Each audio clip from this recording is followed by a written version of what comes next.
മുൻകൂട്ടി പ്ലാൻ ചെയ്ത് വേണം യാത്ര പുറപ്പെടാൻ എന്നാണ് അറിയിച്ചിട്ടുള്ളത്. ദുബായ് മെട്രോയുടേതാണ് ഏറ്റവും പ്രധാനപ്പെട്ട അറിയിപ്പ്. പുതുവർഷ ആഘോഷങ്ങൾ പ്രമാണിച്ച് 43 മണിക്കൂർ നിർത്താതെ ഈ 2 പ്രധാനപ്പെട്ട പാതകളും സർവീസ് നടത്തും. യാത്രക്കാർക്കായി മുഴുവൻ സൗകര്യങ്ങളും തുറന്നു നൽകും. കൂടുതൽ ടാക്സികൾ, ബസ് സർവീസുകൾ ഉൾപ്പെടെയുള്ളവ ഏർപ്പാടാക്കിയിട്ടുമുണ്ട്. പുതുവർഷാഘോഷങ്ങളിൽ പലപ്പോഴും ആഘോഷിക്കാൻ കഴിയാതെ പോകുന്ന തൊഴിലാളികളെ കൂടി ചേർത്ത് പിടിക്കുകയാണ് UAEയുടെ തൊഴിൽ മന്ത്രാലയം.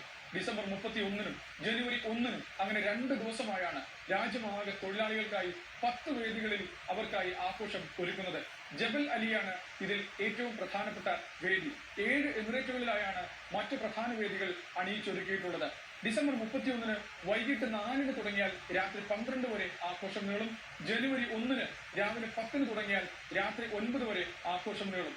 പലതരത്തിലുള്ള മ്യൂസിക് ഷോ, മത്സര പരിപാടികൾ, ടഗ് ഓഫ് വാർ തുടങ്ങിയ വിവിധ ഇനം, അതായത് 2 ദിവസം മുഴുവൻ നീളുന്ന ആഘോഷമാണ് തൊഴിലാളികൾക്കായി അണിയിച്ചൊരുക്കിയിട്ടുള്ളത്.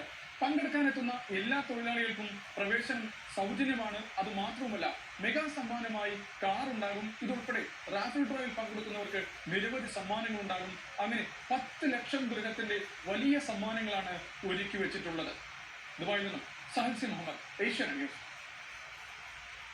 ഒമാനിൽ പുതുവർഷത്തിലെ ആദ്യ മാസം തന്നെ 2 പൊതു അവധികൾ. ജനുവരി 15-നും 18-നുമാണ് ജനുവരിയിലെ അവധികൾ. ജനുവരി 15-ന് സുൽത്താൻ ഹൈതം ബിൻ താരിഖ് സിംഹാസനമേറിയ ദിനത്തിന്റെ വാർഷികമായി സക്സഷൻ ഡേ ആചരിക്കും. ജനുവരി 18-ന് ഇസ്രാഹ് വൽ മിജ്റാഹ് പ്രമാണിച്ചാണ് അവധി. ജൂൺ 18-ന് ഇസ്ലാമിക് പുതുവർഷം, ഓഗസ്റ്റ് 27-ന് നബിദിനം എന്നിവയ്ക്ക് ഔദ്യോഗിക അവധിയാണ്. അതേസമയം ഈദ് അൽ ഫിത്തർ, ഈദ് അൽ അദ്ഹ അവധികൾ പിന്നീട് പ്രത്യേകം പ്രഖ്യാപിക്കുമെന്ന് അധികൃതർ അറിയിച്ചു.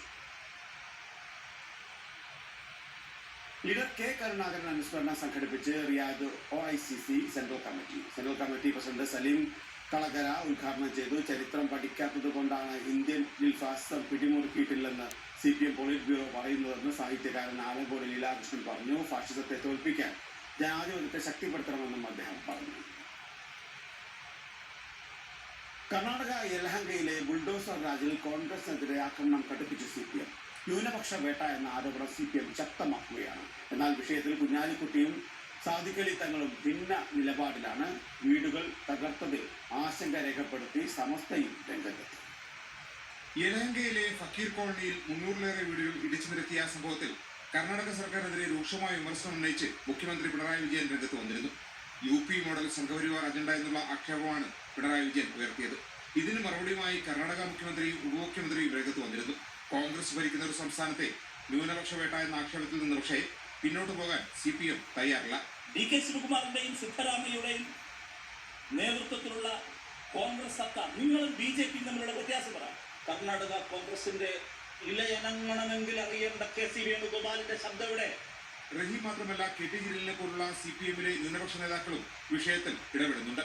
കോൺഗ്രസിന്റെ തലപ്പത്തുള്ള KC വേണുഗോപാലിനെ പോലുള്ള നേതാക്കൾ വിഷയത്തെ പ്രതിരോധിക്കാൻ പാടുപെടുകയാണ്.